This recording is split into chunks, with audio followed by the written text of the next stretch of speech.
Assalamualaikum warahmatullahi wabarakatuh. Perkenalkan, saya Nuridenia Putri dengan NIM 2409680. Di sini saya akan menjelaskan mengenai hasil praktikum kami tentang pembiasan. Pendahuluan yang pertama pada percobaan untuk menentukan pembiasan pada kaca plane paralel dan juga kaca prisma. Yang pertama ada rumusan masalah. Bagaimana arah cahaya berubah ketika melewati medium dengan indeks bias yang berbeda. Yang kedua, bagaimana sudut datang cahaya mempengaruhi sudut pembiasan pada medium tersebut. Yang ketiga, bagaimana sifat cahaya yang dibiaskan oleh prisma atau medium transparan lainnya. Dan yang keempat, apa aja pengaruh perubahan indeks bias terhadap pembelokan cahaya. Yang kedua, tujuannya untuk menyelidiki perubahan arah cahaya saat melewati medium dengan indeks bias yang berbeda. Yang kedua, mengukur hubungan antara sudut datang dan sudut pembiasan sesuai dengan hukum Snellius. Yang ketiga, mengamati sifat pembiasan cahaya ketika melalui prisma atau medium transparan tertentu. Yang keempat, menganalisis pengaruh perubahan indeks bias terhadap tingkat pembelokan cahaya. Hasil yang dapat kami peroleh dari percobaan yang pertama, bahwa sudut yang mempengaruhi sudut deviasi minimum pada prisma adalah indeks bias prisma, sudut puncak prisma, panjang gelombang cahaya, dan sudut datang cahaya. Yang kedua, hubungan antar variabel-variabel tersebut yaitu semakin besar indeks biasnya, maka semakin besar sudut deviasi minimumnya. Yang kedua, jika jalur cahaya lebih banyak dibelokkan, maka sudut puncak suatu prisma akan meningkat, begitu pula pada suatu deviasi minimumnya. Yang cahaya dengan panjang gelombang lebih pendek, maka indeks biasnya pun akan lebih tinggi. Nah, deviasi minimum juga terjadi hanya pada sudut datang tertentu, sudut datang cahaya yang berbanding lurus dengan sudut pembiasan, dengan sesuai hukum Snellius. Dasar teori yang kita peroleh, apabila seberkas cahaya melewati dua medium yang memiliki indeks bias berbeda, maka cahaya akan mengalami peristiwa pembiasan. Indeks bias masing-masing medium dapat ditemukan menggunakan hukum Snellius tadi. Nah, salah satu medium yang akan dibahas pada subbab ini adalah medium pada prisma. Nah, perhatikan pada gambar berikut. Berdasarkan gambar, sudut bias prisma atau beta memiliki persamaan beta R1 ditambah R2. Nah, kemudian besar sudut deviasi memiliki persamaan D I1 ditambah R2 dikurangi beta. Nah, sudut deviasi minimum juga terjadi jika I1 sama dengan R2, sehingga persamaannya menjadi deviasi minimum sama dengan 2I yang pertama dikurangi beta yang pertama. Kemudian jika sudut bias prisma lebih besar atau sama dengan 15 derajat, berlaku N1 sin deviasi minimum ditambah beta dibagi dengan 2 sama dengan N2 sin beta per 2. Nah, jika sudut bias prisma betanya lebih kecil atau sama dengan 15 derajat, maka sudut deviasi minimumnya adalah N21 dikurangi 1 per beta. Nah, untuk keadaan deviasi minimum, tercapai indeks bias prisma dengan persamaan N sama dengan sin dm ditambah beta per 2 dibagi dengan sin beta per 2. Nah, kemudian pada kaca plane paralel, nah jika seberkas cahaya melewati sebuah medium yang berbeda, maka nilai indeks bias cahayanya akan mengalami peristiwa pembiasan. Nah, medium seperti kaca plane paralel ini dapat digunakan untuk mengamati peristiwa pembiasan cahaya. Nah, perhatikan gambar di bawah ini. Nah, sudah digambarkan kaca plane paralel bahwa D itu sama dengan PQ. Nah, D itu tebal baloknya, nah I itu sudut datang, kemudian R sama dengan sudut bias, dan T pergeseran sinarnya. Nah, pergeseran cahaya oleh kaca plane paralel dapat dihitung melalui rumus T sama dengan D sin I dikurangi R, kemudian dibagi dengan cos R. Nah, indeks bias kaca plane paralel ini dapat ditentukan menggunakan hukum Snellius, yaitu N1 dikali sin I sama dengan N2 dikali sin R, kemudian N21 sama dengan N2 dibagi N1 sama dengan sin I dibagi sin R. Pengumpulan data, kita harus menyiapkan alat dan bahannya terlebih dahulu. Pertama itu sumber cahayanya, prisma, kaca plane paralel atau medium transparan, kertas putih, pensil, busur derajat, penggaris, dan juga jarum. Pertama kita harus meletakkan kertas putih sebagai alas pengamatan. Nah, tempatkan prisma atau balok kaca transparan di atas kertas atau milimeter block ya, atau sumber cahaya sehingga sinar cahaya dapat diarahkan ke prisma atau mediumnya maupun kaca plane paralel ataupun kaca yang prisma. Nah, kemudian arahkan sinar cahaya laser ke salah satu sisi prisma atau medium dengan sudut tertentu, yaitu sebagai sudut datang.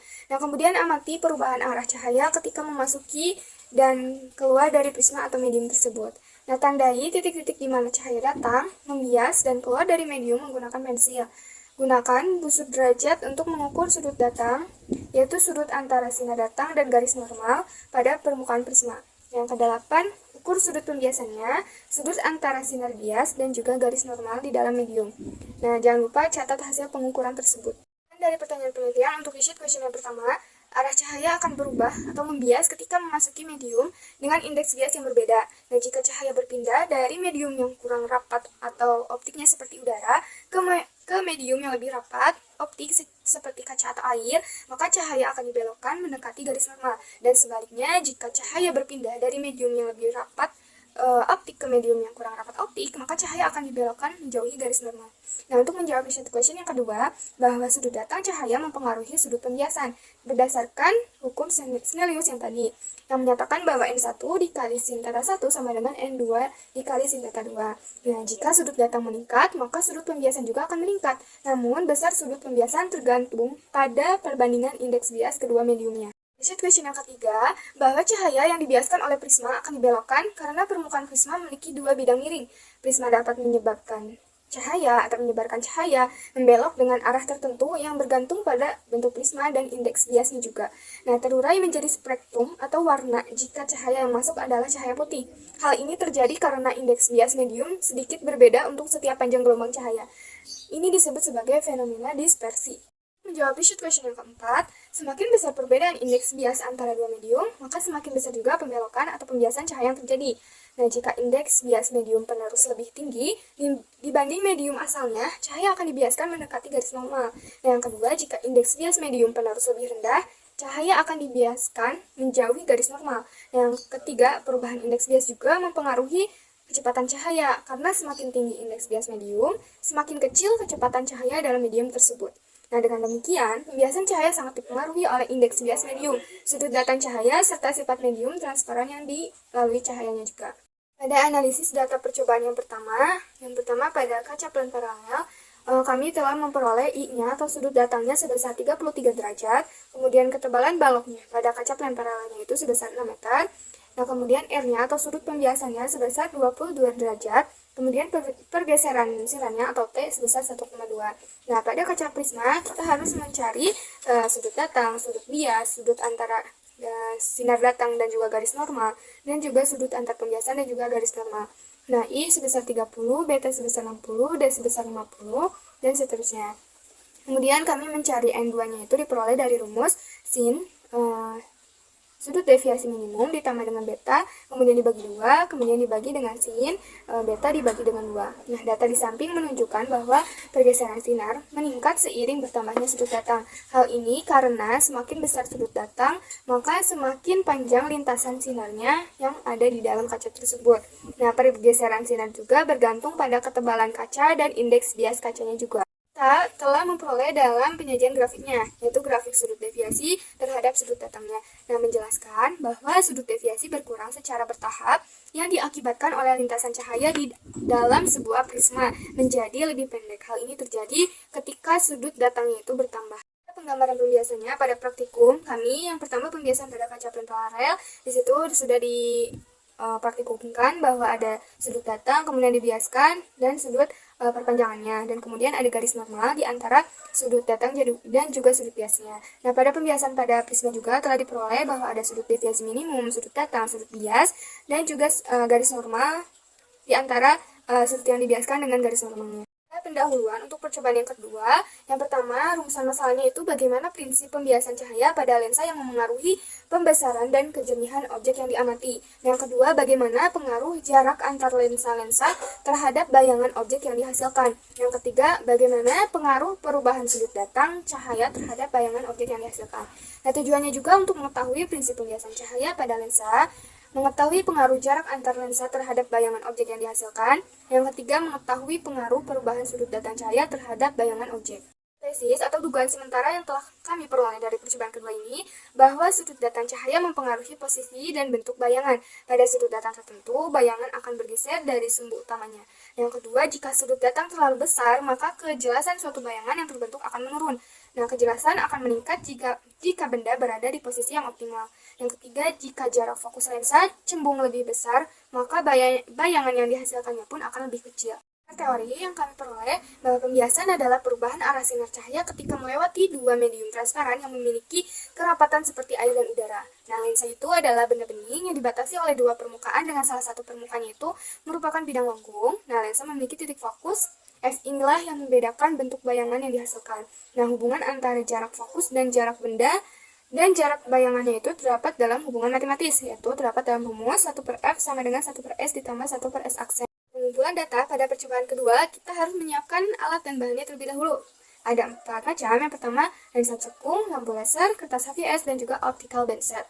Nah, prosedur percobaannya tuh, pertama siapkan semua alat dan bahan yang diperlukan. Kemudian pasang cermin cekung pada stand cermin, dan tempatkan di optical band set dalam posisi tegak. Yang ketiga, tempatkan layar putih pada optical band set di depan cermin cekung untuk menangkap bayangan yang terbentuk. Yang keempat, letakkan objek pada stand objek di optical band set di depan cermin cekung dengan jarak yang bervariasi.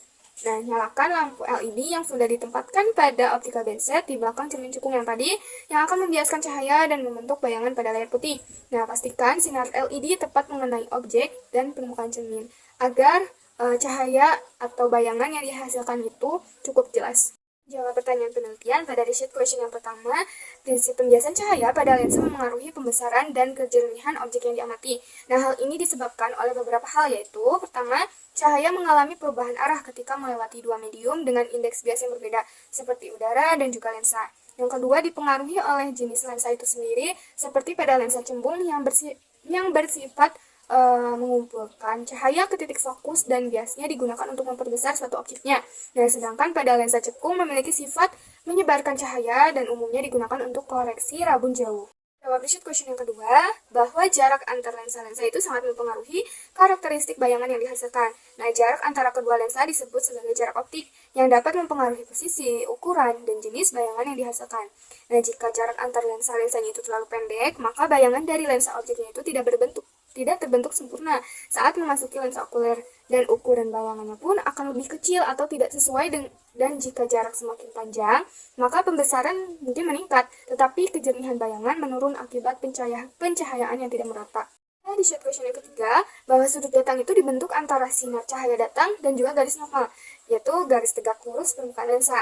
Nah, pada titik datangnya, perubahan sudut datang cahaya terhadap lensa memengaruhi karakteristik bayangan yang dihasilkan.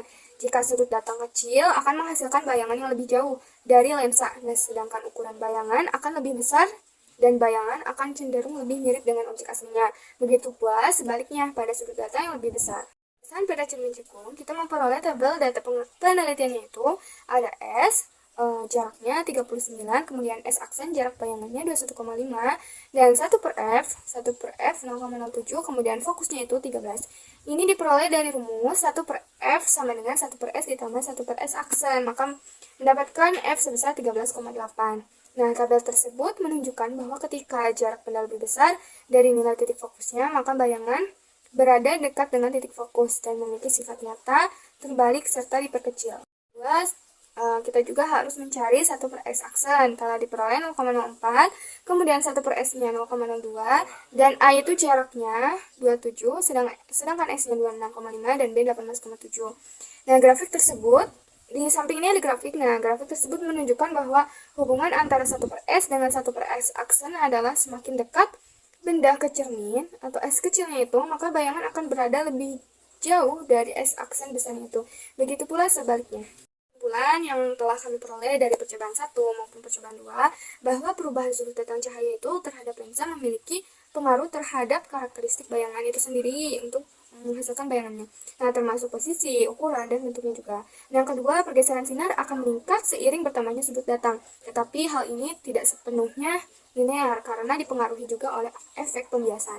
Yang ketiga, sudut deviasi minimum terjadi pada sudut datang tertentu di mana jalur sinar cahaya itu dalam prisma menjadi simetris. Dan yang keempat, sudut deviasi minimum itu bergantung pada indeks bias dan sudut puncak prisma. Ketika sudut datang terlalu besar atau kecil, maka sudut deviasinya pun akan meningkat.